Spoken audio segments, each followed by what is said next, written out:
When every lead went cold and even the sheriff said, "Come back," an old dog refused to obey. His single bark at a buried hatch turned despair into a rescue you'll never forget. The afternoon sun had already begun to sink behind the tree line when worry first took hold in the Carter household. 12-year-old Lily was supposed to have walked home from school, her usual path winding along the quiet country road lined with oaks and maples, a road she had traveled so many times that her parents no longer thought twice about it. But this time, she did not arrive. At first, her mother told herself that maybe Lily had stayed after school with a friend, or perhaps she had stopped by the small store in town. Yet as the minutes stretched into hours and no phone call came, her heart began to beat with a terrible rhythm. By nightfall, panic had spread like wildfire. The Carters called neighbors, friends, and the sheriff's office, their voices trembling as they tried to explain the unthinkable. Within an hour, patrol cars were sweeping the area, their headlights slicing through the dusk. Volunteers joined in, carrying flashlights that threw pale beams into the tall grass and the edge of the woods. They called Lily's name again and again, each echo bouncing back at them with no reply. Sheriff Owens himself came out, a man seasoned by years of service. But even his calm manner carried a shadow that night. They soon found Lily's backpack tossed on the roadside not far from the school, one strap torn as if yanked, its zipper open, her notebook scattered in the dirt. But there were no footprints leading away, no bicycle tracks, nothing but silence. Her father picked up the backpack with shaking hands, holding it against his chest as if it were his daughter herself. Her mother knelt in the dirt, running trembling fingers across the pages of a math book that still held Lily's neat handwriting, and she let out a sound that made the deputies turn away, a sound of grief, before grief had even settled in. Flashlights cut through the dark like desperate prayers, but the night swallowed every answer. Neighbors poured out of their houses, forming search lines through the fields, their boots trampling through weeds and brambles. The local church opened its doors for hot coffee and maps, the townspeople circling spots to check, arguments breaking out about whether she could have wandered toward the river or been lured into a car. Whispers carried on the wind, whispers no one wanted to hear, about predators, about traffickers, about the curse of missing children that sometimes touched small towns like theirs. Sheriff Owens stood at the hood of his patrol car, jaw tight, eyes scanning the woods. He had seen cases like this before, and he knew what time meant. "Every hour past 24 makes it worse," he muttered, almost to himself, though everyone close enough to hear felt the words like cold water down their backs. The night stretched long. Dogs from the official unit combed the roadside but caught nothing certain. The rain started in thin sheets, soaking through jackets, blurring the flashlights, turning the dirt to mud. By dawn, the Carters had not slept. They sat on their porch with the backpack between them, clinging to it as though it were a lifeline, their eyes fixed on the road that remained empty. And though no one said it aloud, a heavy fear settled over Oak Ridge, a fear that their town had changed forever, that innocence had been stolen in the space of an ordinary walk home. Shadow lay stretched out on the cool cement floor of the small kennel behind Deputy Ramirez's house, his chest rising and falling with a steady rhythm, his amber eyes half closed but never fully at rest. The scars on his flank told stories of battles fought long before Oak Ridge had even heard his name, and the faint limp in his right leg was a reminder of the day everyone said his working life had ended. To most, he was just an old dog now, retired from the force after a knife wound left him slower, less reliable, not fit for the fast pace of canine duty. When the department sent him home with a pat on the head and a file marked "retired," they expected him to fade into the background, like so many service dogs do, but Ramirez never saw him that way. Ramirez was younger than most of the deputies, still carrying the raw edge of someone who believed his work could change things. He had been Shadow's handler once, partnered with him for 3 years, and he had learned the dog's moods the way others learn a second language. He knew that a twitch of Shadow's ear meant more than a dozen reports on a desk, that the low rumble in his throat could tell the truth before any suspect would. So when the others laughed and said the dog was too old, too broken, Ramirez shook his head and muttered, "He still has fight." That night, as news of Lily's disappearance spread through Oak Ridge, Ramirez stood in the sheriff's office watching the search teams come and go. The official canine units were already in use, sleek young German shepherds with unscarred coats and perfect training records, their handlers full of confidence. Nobody asked about Shadow. Nobody even thought to. He was a name on an old plaque, a photo in a dusty hallway, a dog who had given enough and been put aside. Yet Ramirez's hand kept drifting to the leash folded in his pocket, a habit he had never given up. He could not shake the thought that maybe the one dog everyone dismissed was the one they needed most. Back at home, Shadow rose when he heard the sirens in the distance, his ears pricking, his nose testing the air. Even in retirement, he carried himself with the alertness of a soldier, never fully surrendered to rest. He paced the kennel restlessly, pawing at the gate until Ramirez came out to see him. Their eyes met in the dim porch light, and Ramirez felt something stir, the same unspoken bond that had saved him more times than he cared to admit. "You hear it too, don't you, boy?" he whispered, crouching down so his face was level with the dog's.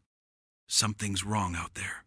Shadow pressed his head into Ramirez's shoulder, his breath warm and steady, his body coiled with a readiness that no injury could erase.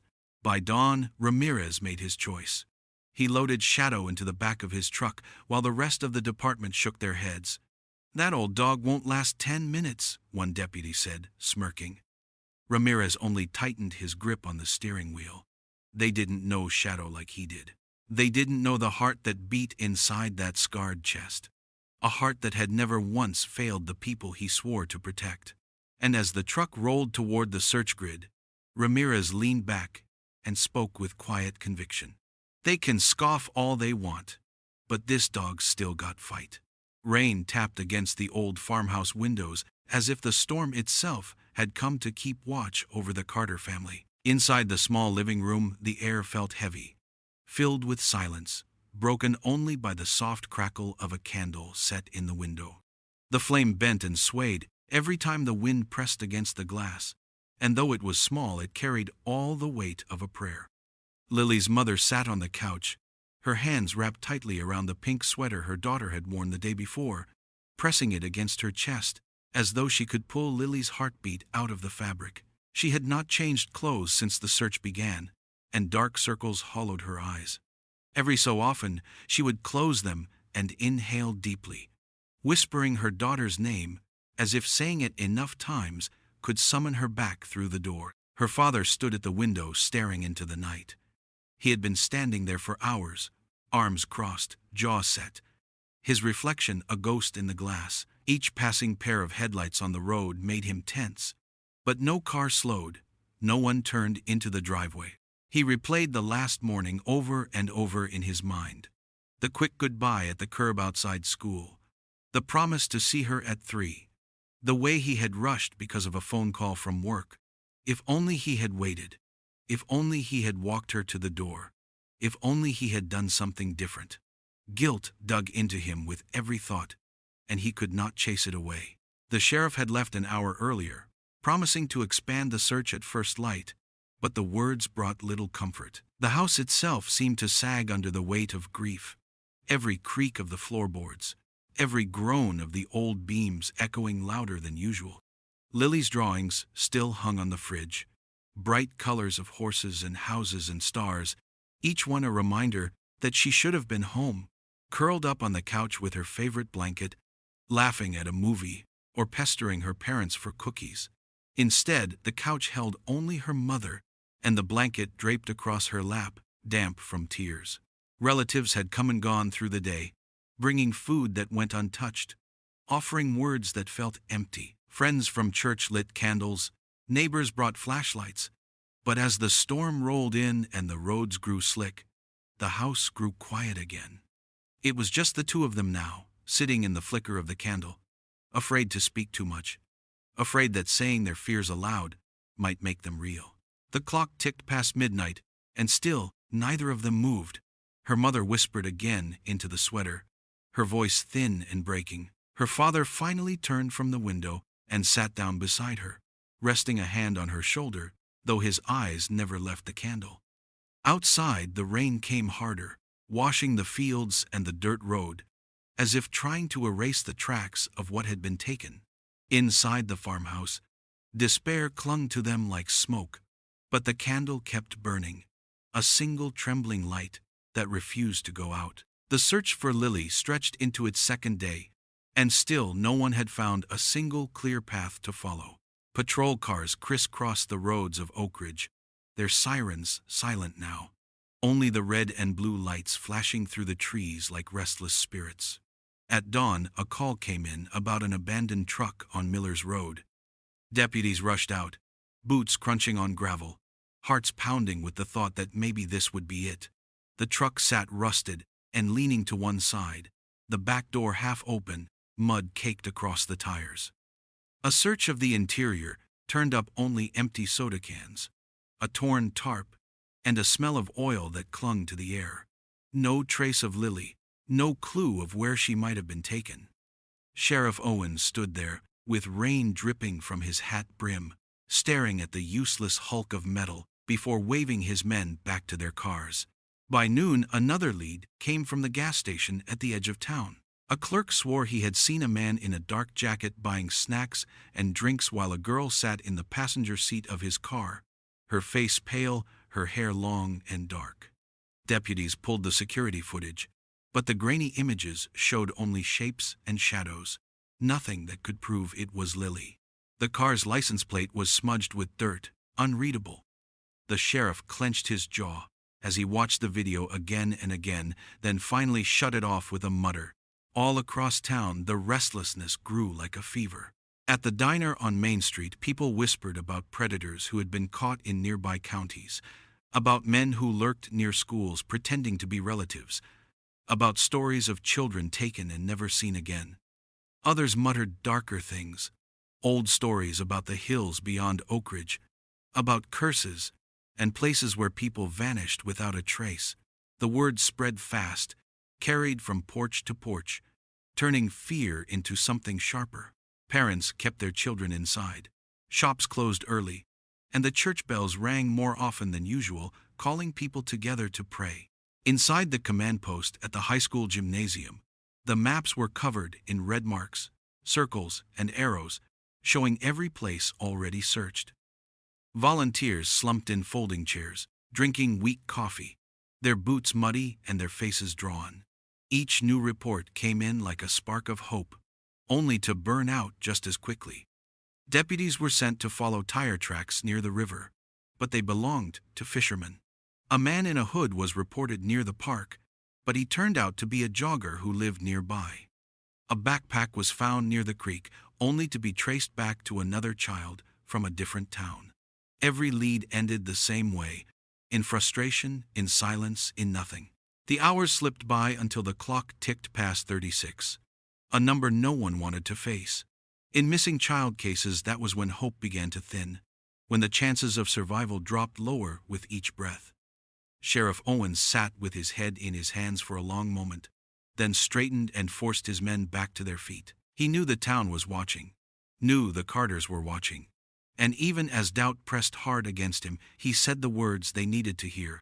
"We keep going," he told them, though inside he felt the truth digging deep, that time was running out, and the answers were still hidden in the dark. The search for Lily stretched into its second day, and still, no one had found a single clear path to follow. Patrol cars crisscrossed the roads of Oak Ridge, their sirens silent now, only the red and blue lights flashing through the trees like restless spirits. At dawn, a call came in about an abandoned truck on Miller's Road. Deputies rushed out, boots crunching on gravel, hearts pounding with the thought that maybe this would be it. The truck sat rusted and leaning to one side, the back door half open, mud caked across the tires. A search of the interior turned up only empty soda cans, a torn tarp, and a smell of oil that clung to the air. No trace of Lily, no clue of where she might have been taken. Sheriff Owens stood there with rain dripping from his hat brim, staring at the useless hulk of metal before waving his men back to their cars. By noon, another lead came from the gas station at the edge of town. A clerk swore he had seen a man in a dark jacket buying snacks and drinks, while a girl sat in the passenger seat of his car, her face pale, her hair long and dark.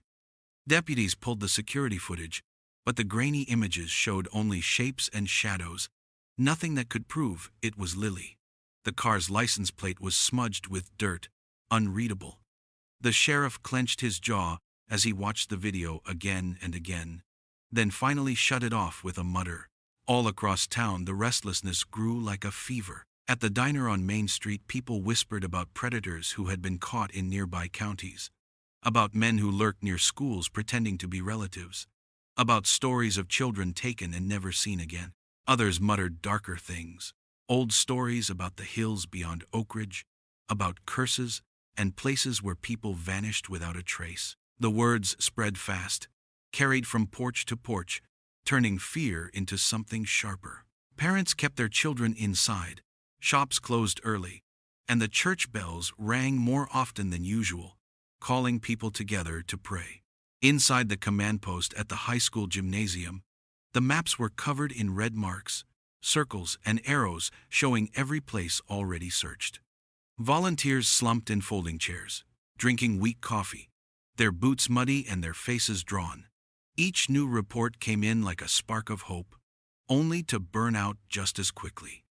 Deputies were sent to follow tire tracks near the river, but they belonged to fishermen. A man in a hood was reported near the park, but he turned out to be a jogger who lived nearby. A backpack was found near the creek, only to be traced back to another child from a different town.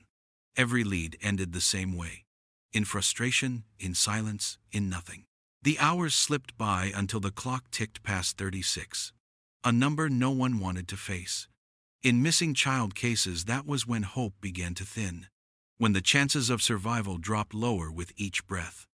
Sheriff Owens sat with his head in his hands for a long moment, then straightened and forced his men back to their feet. He knew the town was watching, knew the Carters were watching, and even as doubt pressed hard against him, he said the words they needed to hear.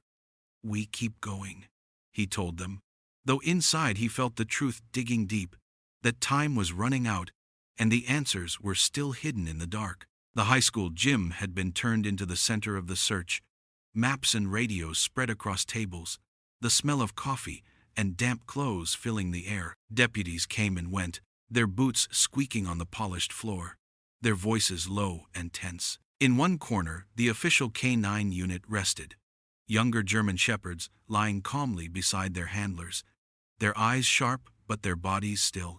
No one paid much attention to the scarred dog pacing the edge of the room, his nails clicking against the floor as he circled again and again. Shadow could not rest. His tail hung stiff, his ears flicked at every sound, his breath coming quick through his nose, as if the air itself was carrying messages that no one else could hear. Deputy Ramirez held his leash loosely, watching with quiet patience, while the others smirked and shook their heads. One deputy leaned to another and muttered that the old dog was past his prime, that he should have been left at home. Ramirez ignored them. He knew the difference between restlessness and instinct, and this was not nerves. This was Shadow trying to tell them something. On the table near the maps lay the small bundle of evidence collected from the Carter house. A pair of shoes, a water bottle, and Lily's sweater folded neatly inside a plastic bag. The sweater was pink with a faded unicorn stitched across the front, still carrying the faint smell of the girl who had worn it. Someone had set it aside, claiming the other canines had already checked it, that it offered nothing new. But as Ramirez walked Shadow past the table, the shepherd froze.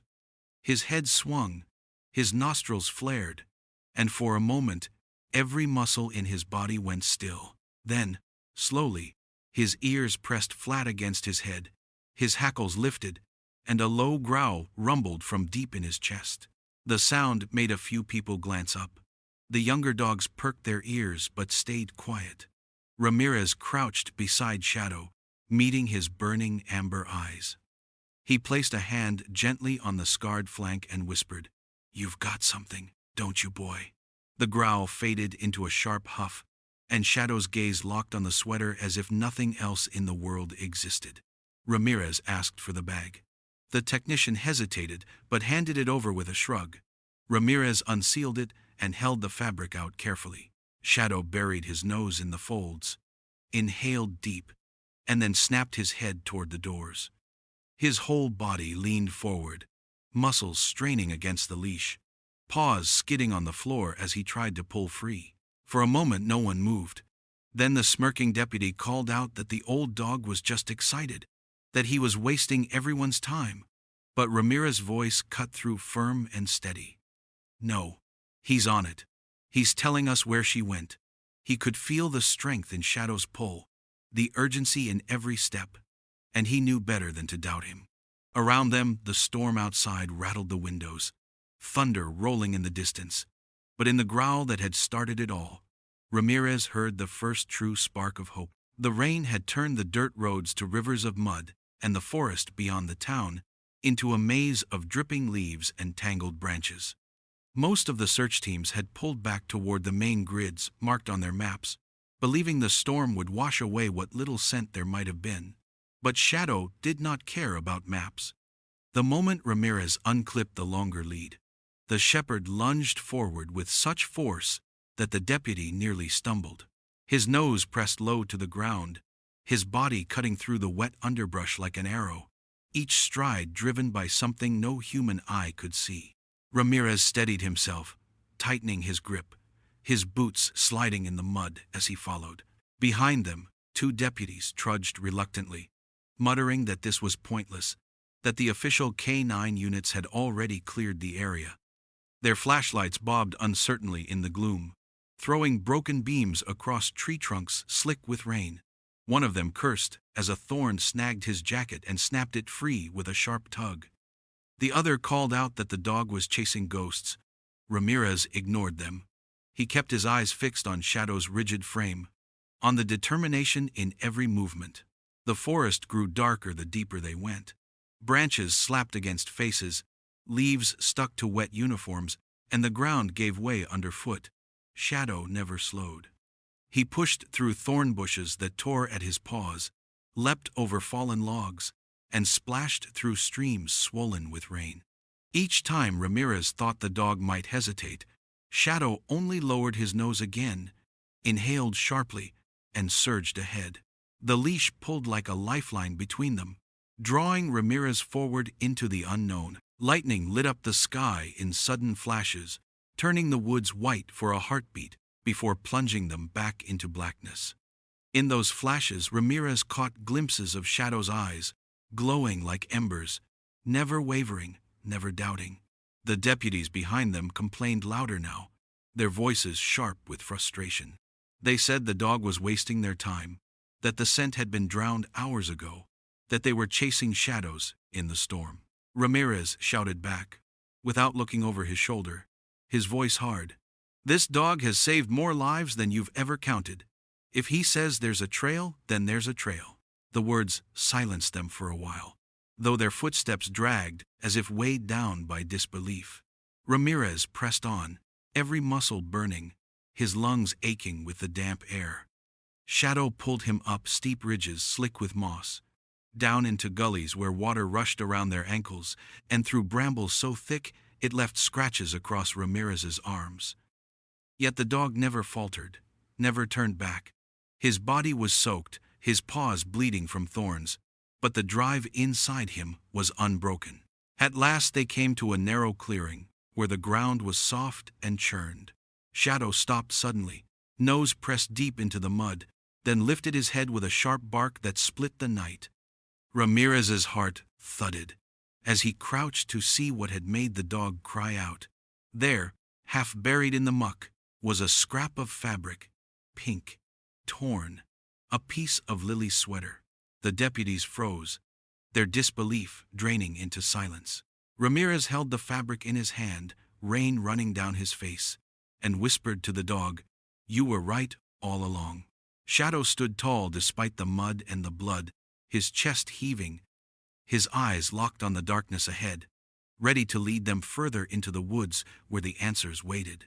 The storm eased, but the forest still dripped with the weight of rain, each branch shedding cold droplets that slid down the backs of the deputies as they pushed through the undergrowth. The air was thick and heavy, carrying the earthy smell of wet soil and moss. Shadow moved ahead, his body low and steady, his nose sweeping from side to side, as though he were reading a language hidden in the ground itself. Ramirez stayed close, his grip firm on the leash but his trust placed entirely in the dog. The two deputies behind no longer complained, their flashlights cutting nervous paths through the trees as silence pressed down on them. It was Shadow who stopped first, his ears flicking forward, his paw resting against the base of a sapling. Ramirez followed his gaze and saw it, a thin piece of fabric caught on a low branch, fluttering in the damp breeze. He reached out and pulled it free, holding it up to the weak beam of his light. It was a ribbon, frayed at one end, pale blue with faded stars printed along its length. Ramirez recognized it instantly. He had seen it tied in Lily's hair on school mornings, bright against her dark curls. His throat tightened as he whispered her name. The deputies crowded closer, their doubt cracking into uneasy belief. Ramirez tucked the ribbon carefully into his pocket and urged Shadow forward. The dog obeyed without hesitation, weaving through the trees with renewed speed. Minutes later, his nose dipped suddenly to the ground, and he pawed at a patch of leaves. Ramirez bent down, sweeping the wet foliage aside, and froze. There in the mud was a shoe, small and soaked through, its laces knotted the way a child ties them in a rush. He picked it up with shaking hands, the size of it striking him harder than the cold rain had. "She's alive," Ramirez said, his voice rough but steady. "She has to be." The deputies exchanged looks, but said nothing. For the first time since stepping into the woods, they no longer dragged their feet. One of them gave a tight nod, and together they fell in line behind Ramirez and the dog. The forest seemed to shift around them, the hopeless weight lifting slightly, as if the land itself wanted them to keep moving. Shadow pressed ahead with determination, his tail stiff, his breaths sharp and loud in the night air. Every few yards he paused, nose twitching, then pushed forward again, as if drawing an invisible line only he could see. Ramirez followed close, his heart beating fast, each step fueled by the hope that the child was not far. The deputies stumbled after them, their flashlights bouncing wildly, but now their muttering had turned into quiet prayers. The forest floor showed more signs, faint impressions in the mud that might have been from small feet, branches bent as though pushed aside by a struggling body, pieces of broken twigs scattered in strange patterns. Shadow sniffed at each one, growled low in his throat, and kept moving. Ramirez glanced back at the deputies and saw something change in their eyes. Doubt had given way to belief. Belief had sharpened into urgency. They no longer questioned the old dog leading them into the dark. They followed because they had seen the ribbon and the shoe, because they felt the same pull Ramirez did, the sense that life was still ahead of them, waiting to be found. The night sky tore open with a roar, as thunder rolled across the hills and lightning split the clouds like jagged glass. Sheets of rain came down so hard, the flashlights were nearly useless, their beams scattering into mist. The deputies stumbled through the mud, their boots sinking ankle-deep, their radios hissing and crackling with static. Sheriff Owen's voice broke through once in a while, muffled by the storm, his orders clear enough even through the noise. "Call it off. Too dangerous out there. Bring everyone back to base." His words carried the finality of command, the kind of tone no one dared argue with. But Shadow did not take orders from radios. The German shepherd pressed forward with a stubborn strength, dragging Ramirez along as if the leash connected them to something larger than either of them. His soaked coat clung to his ribs, his paws cut from thorns, but still he pulled without pause, his nose locked on a trail invisible to everyone else. Ramirez shouted into his radio that the dog had a lead, that they couldn't turn back now, but all he heard was static followed by the sheriff's hard reply. "That's an order, deputy. Return now! The deputies behind him shifted nervously, their flashlights shaking, their faces pale in the storm. One muttered that Owens was right, that they'd all get lost out here, that no trail could survive this kind of rain. But Shadow answered before Ramirez could. He let out a sharp bark that cut through the storm, then lunged forward with such force that Ramirez nearly lost his grip. The leash went taut, pulling him hard enough to drag his boots through the muck. He caught himself, swore under his breath, and leaned into the pull. His voice rose above the rain, fierce and certain. "We're not stopping. Not now. Not when she's still out here." The deputies hesitated, but the choice was made for them. None of them could walk away from the sight of the scarred dog, forcing his way through the storm, his body trembling yet unyielding, his eyes blazing with purpose. So they followed, muttering their doubts into the rain but no longer daring to stop. The forest groaned under the weight of water, branches bending and snapping overhead, streams flooding into sudden torrents that foamed at their feet. Ramirez's uniform clung to his skin, heavy and cold, his lungs burning with every breath. But he never let go of the leash. He could feel the dog's determination flowing into his arm, guiding him like a rope pulled tight toward hope. Lightning flashed again, and in that instant, he saw Shadow's head snap toward the east, his body veering sharply off the faint trail they had been following. Without hesitation, the dog plunged down a slope slick with mud, claws digging in, pulling Ramirez and the deputies with him. For a moment Ramirez thought they might all tumble into the ravine, but Shadow held steady, his muscles straining as he anchored them to the ground. Then he surged forward again, deeper into the dark, his bark swallowed by the storm but his message clear. He would not stop. Not for rain, not for fear, not for orders given from safety. The 48th hour had come and gone, the hour when most hope dies. But in Shadow's relentless pull, Ramirez felt the opposite. He felt the stubborn heartbeat of life, insisting that somewhere ahead, a girl was waiting to be found. The storm raged without mercy, the forest alive with the sound of rushing water and the crack of branches giving way under the weight of wind and rain. Ramirez stumbled over roots, his boots heavy with mud, his lungs aching, but Shadow never faltered. The dog pressed forward with relentless force, until suddenly he froze at the edge of a ridge. His body stiffened, his ears shot forward, and a low growl rolled out of his chest. Ramirez skidded to a halt, nearly colliding with him, his heart hammering from more than exhaustion. He had learned to trust that posture, the stillness before action, the moment when Shadow's instincts screamed louder than any voice could. The deputies caught up, breathless and dripping, their flashlights swinging wildly across the trees. One muttered about the storm, about how they would lose their footing if they didn't turn back, but Ramirez silenced him with a sharp gesture. His eyes followed Shadow's nose as it pointed down the slope to a small clearing where an old shack leaned against the hillside. It looked abandoned, its roof caved in, its walls sagging under years of decay. But Shadow's hackles bristled high, and in the reflection of lightning, Ramirez saw the dog's eyes locked on that shack like it was alive. Without warning, Shadow lunged down the ridge, dragging Ramirez behind him. Mud sprayed with every step as they slid and staggered to the bottom. Shadow charged straight to the base of the shack and began clawing at the ground with frantic energy. Wood splinters flew as he tore at rotting boards, his paws bleeding but unyielding. Ramirez dropped to his knees, rain stinging his face, trying to see what had set the dog ablaze with urgency. Then he heard it, the hollow clang of metal beneath Shadow's digging. "Dear God," Ramirez breathed, his pulse slamming in his ears. He swept away mud with his hands until his fingers struck something cold. Together he and the dog cleared the muck until the shape of a hatch appeared, iron and rusted, set deep into the earth. The deputies rushed over, their doubt now washed away by the sight of Shadow tearing at the ground like his life depended on it. They shone their lights over the hatch, the beam catching the outline of a heavy lock buried beneath layers of dirt.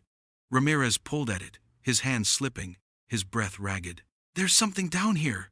he shouted over the storm, though he knew it in his bones already.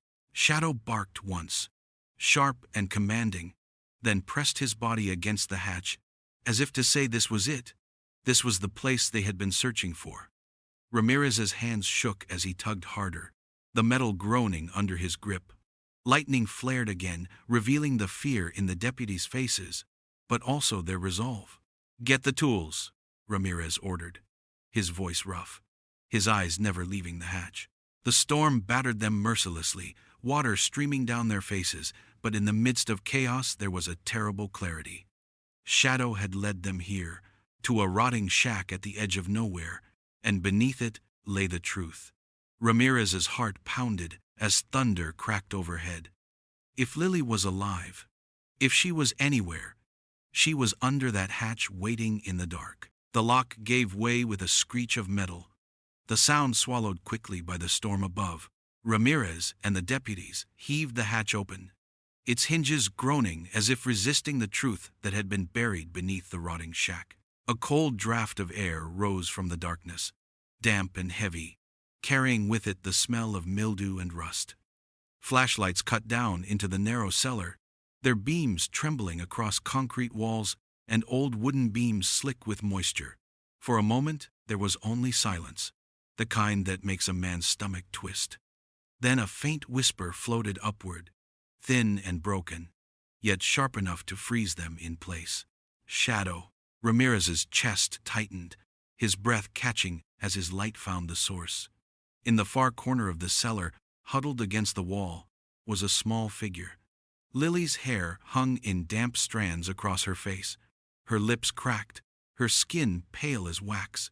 Her knees were pulled to her chest, her arms wrapped tight around them as though she could make herself invisible.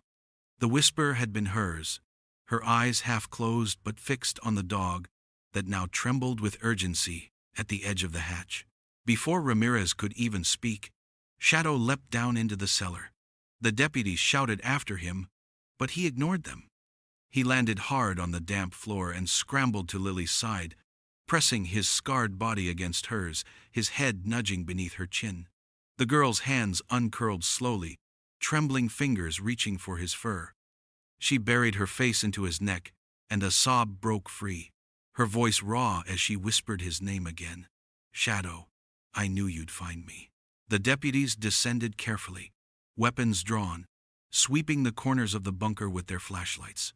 Old crates lined the walls, rusted tools scattered across the floor, and a cot stood near the far side, stained and foul. It was a place made for hiding, for keeping someone out of sight, but no one else remained inside.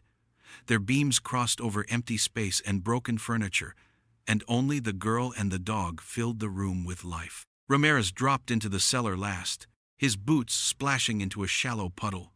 His knees nearly buckled with relief as he saw Lily clinging to Shadow, the dog's tail thumping weakly against the concrete. He crouched beside them, his voice rough with emotion.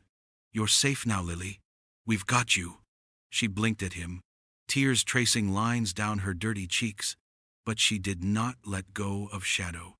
Her hands were locked in his fur, as if he alone kept her tethered to the world. The deputies called for medics over their radios, their voices strained with urgency. Outside, the storm still raged, but inside the cellar, something stronger than the storm filled the air. Ramirez reached out, resting a hand on Shadow's shoulder, feeling the dog's steady breathing against the girl. The old shepherd had fought his way through thorns, mud, and doubt, and now here he was, shielding her with his battered frame, as though nothing in the world could touch her again. For the first time in 2 endless days, hope stood solid in that dark cellar, hope carried by a scarred dog who refused to give up. The cellar filled with the sounds of hurried footsteps and rushed voices as the deputies prepared to pull Lily out. Ramirez gathered the girl gently into his arms, her body light as a feather yet heavy with the weight of 2 days lost. She clung to him weakly, her fingers still tangled in Shadow's fur, as if she feared he might vanish if she let go. The storm outside roared on, wind rattling the old shack above their heads. Every groan of the wood made the hair rise on the back of Ramirez's neck. They had to move quickly. One deputy hauled himself up the ladder first, then reached down to take Lily.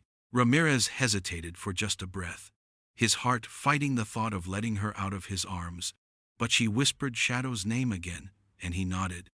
He passed her up carefully, watching as the deputy lifted her out into the rain. Relief washed over him for a fleeting second, but then the earth above them shuddered with a sound that was not thunder. The soaked ground had grown heavy with water, and the weakened shack that covered the hatch began to sag further. Wooden beams snapped like bones, dirt sifting down into the cellar in steady streams. "Move!" Ramirez shouted, scrambling for the ladder.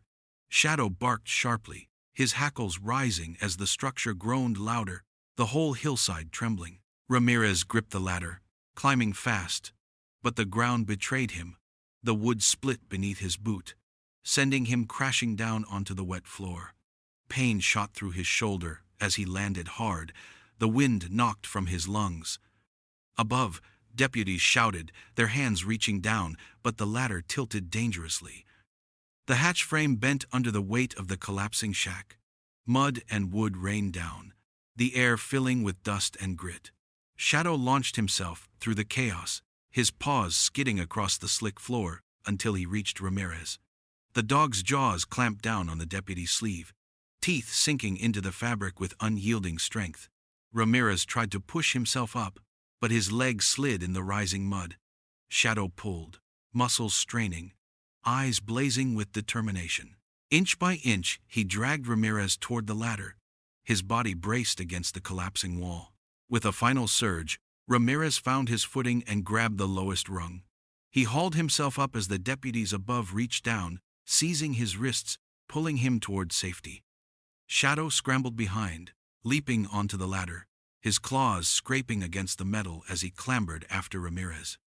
The moment they cleared the hatch, the shack gave a final, deafening groan and caved in on itself, burying the cellar in a roar of earth and timber.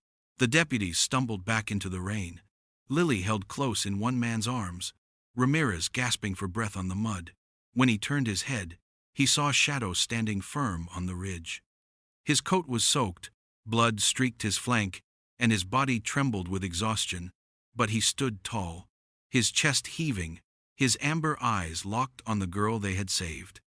The storm whipped around him, rain washing over his battered frame, but he did not falter. In that moment, the last thing standing against the ruin of the shack was not the men, not the uniforms, not even the flashlights still shining through the storm. It was the old German shepherd, scarred, bloodied, but unbroken, the living proof that hope does not collapse even when the earth itself does. The storm had broken by the time the convoy of patrol cars and ambulances rolled back into town, but the night still carried the smell of wet earth and smoke from damp fields. The high school gym, once a command post filled with maps and radios, now stood as the place where the town gathered to breathe again. Families poured in from every street, faces pale from sleepless nights, voices trembling with the fear that had lived in their throats for 2 endless days. The doors swung wide as Ramirez stepped inside with Lily at his side, her small frame wrapped in a blanket, her hair tangled, her lips cracked, but her eyes alive. Her parents broke through the crowd with cries that rose above everything else. Her mother nearly fell as she ran forward, her arms outstretched, her father right behind her, his face streaked with grime and tears. They collapsed into her, all three holding on as if they would never let go again. The room filled with the sound of sobbing, the raw kind that strips a person of every mask. Deputies looked away, their eyes burning. Reporters lowered their cameras for a moment out of respect. The nightmare had been broken. Cameras soon lifted again. Lights flashed bright. Questions were shouted. But none of it mattered. Every lens turned toward the scarred German shepherd, sitting at Ramirez's side. Shadow's coat was still damp, streaked with blood and mud, his body trembling with exhaustion, but he held himself with the quiet dignity of a soldier. Children clutched their parents' hands and whispered in awe. Neighbors murmured his name like a prayer. Even those who had doubted him stood silent, humbled by the proof standing in front of them. Sheriff Owens, his face drawn from sleepless nights and burdened decisions, stepped forward with a small velvet box. He cleared his throat, his voice rough as he spoke over the hush. Some heroes wear badges, some carry guns, and some walk on four legs. His hand trembled as he opened the box and pulled out a medal, the silver catching the harsh gym lights. He knelt down in front of Shadow, fastening it carefully to the worn collar that had survived storms and battles. "For bravery beyond measure," Owen said quietly, his voice breaking on the words. The gym erupted. Applause crashed against the walls, cheers and sobs blending into one voice, one release of the fear that had gripped them. Lily's parents held her tighter, whispering thank you again and again, their tears falling onto her tangled hair. Ramirez stood behind them, his chest heaving with pride and relief, his hand resting lightly on Shadow's back. For a heartbeat, the noise filled every corner of the room. Then, in the small pause between clapping and crying, a single sound cut through it all. Shadow lifted his head, his ears pinned forward, and barked once, sharp and clear, the echo ringing like a bell through the crowded gym. The sound was not of warning or anger, but of certainty, a declaration that hope had returned. The room went silent for just a breath, everyone holding onto the meaning of it. Then the applause came again, louder than before, shaking the very floor. And in that moment, Oak Ridge knew it would carry the sound of hope long after the night was gone. Thank you for watching this video of A Dog's Devotion. If you liked this story, show your support with a like. And join us by subscribing for more inspiring stories like this one.